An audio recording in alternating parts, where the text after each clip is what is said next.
You are welcome to LFN What's Your Say? The #1 listening show, where we discuss real issues with real people like you. We are still featuring R. Kelly, real name Robert Sylvester Kelly, also known as the R&B King. There are so many strange things that happened towards the day R. Kelly was arrested back in 2019. Occurrences that would get you to think deeper and imagine possibilities that there could have been a sort of syndicate, well sponsored by some big fish of the ocean, to drown the R&B King. And indeed some scenarios seem to have occurred conveniently to make his takedown a must-occur event that could not be stopped by anybody. One of the motions Jennifer Bongine submitted in demand that R. Kelly be acquitted in Chicago for statute of limitation appeared to fall on deaf ears, but then the court instead continued to exhibit noncompliance and carried on with trial preparations. It looks like no matter what chapter, section and subsection of the U.S. laws Jennifer Bongine quotes, the court is ready to give a deaf ear and proceed with the bigger plan, which seems directed towards making Robert's life impossible, or if possible, keeping him away for the rest of his life. The zeal with which the authorities are willing to do this will leave you wondering what kind of higher power is likely behind this campaign to terrorize one man, and make him literally lose his life for mistakes many others have made, and are still senior citizens living a normal life. If this was just another country where corruption is a syndrome of governance, we would think it's probably the president behind this sort of malice. In the United States of America though, a country that presents itself as a corrupt-free system, we sometimes forget that there is a small group of select people that makes all the decisions for us, and that the racial color black is always largely the hunted. The day Jennifer Bongine hinted on the statute of limitations as R. Kelly's new lifeline to cling on, I quickly took to Google and searched about it. In my search returns, I got to learn that this was indeed an existent piece of the U.S. law, that determines during what period of time after the incident can one open a legal suit against the alleged perpetrator.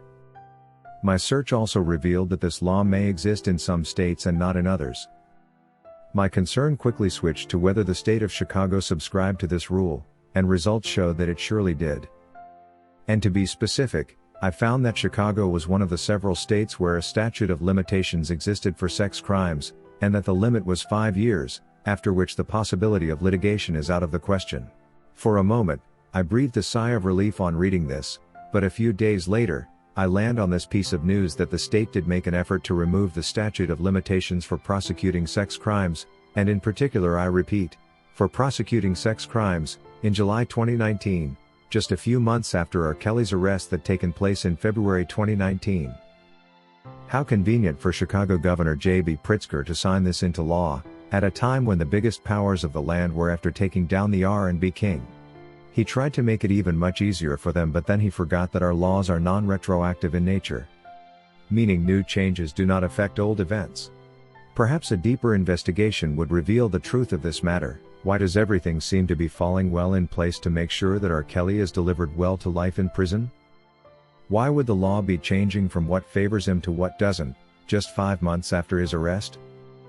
It gets me to think this could be the real reason why the Chicago charges were not scheduled to be tried concurrently with the New York charges.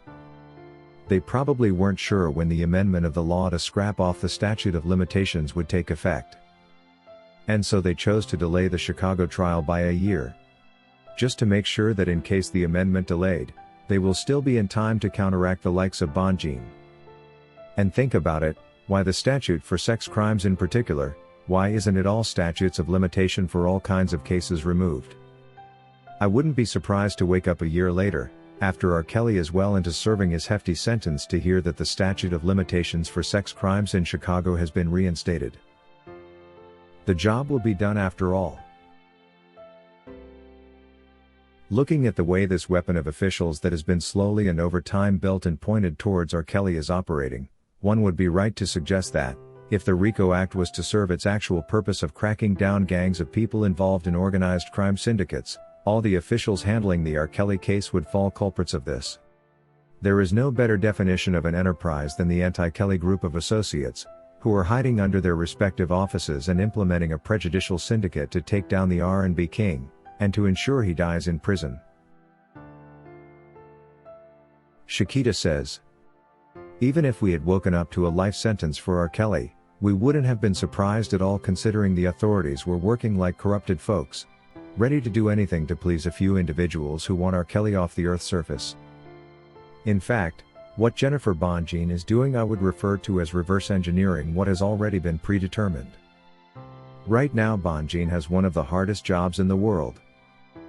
There is no harder job in the US than to be fighting against billionaires, legislators and the entire legal system.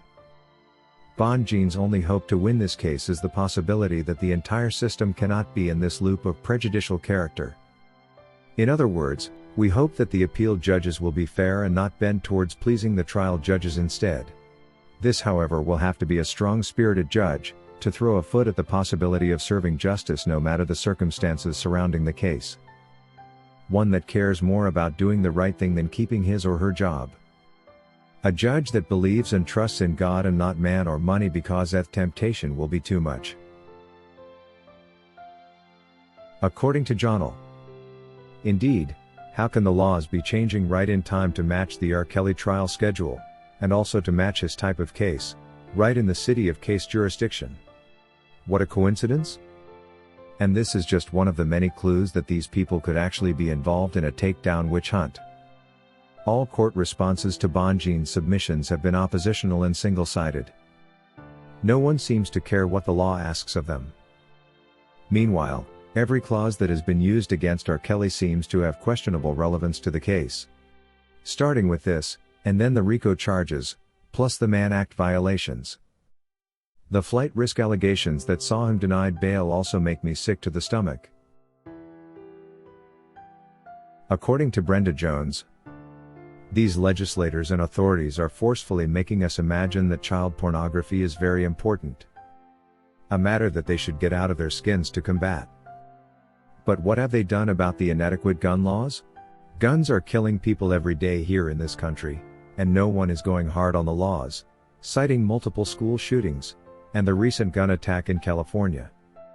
Do they really care about lives of citizens, or is it only certain people in particular cases that are important?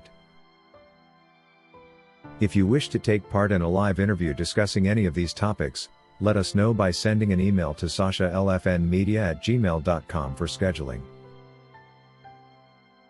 Thank you for watching today's video, a production of LFN Media, giving you another perspective of issues at hand. We make it our business to keep you updated with the truth amidst the cloud of lies the media wants you to believe. It is therefore important to subscribe to this channel, hit the bell icon and allow all notifications so that you don't miss out whenever we publish a new video.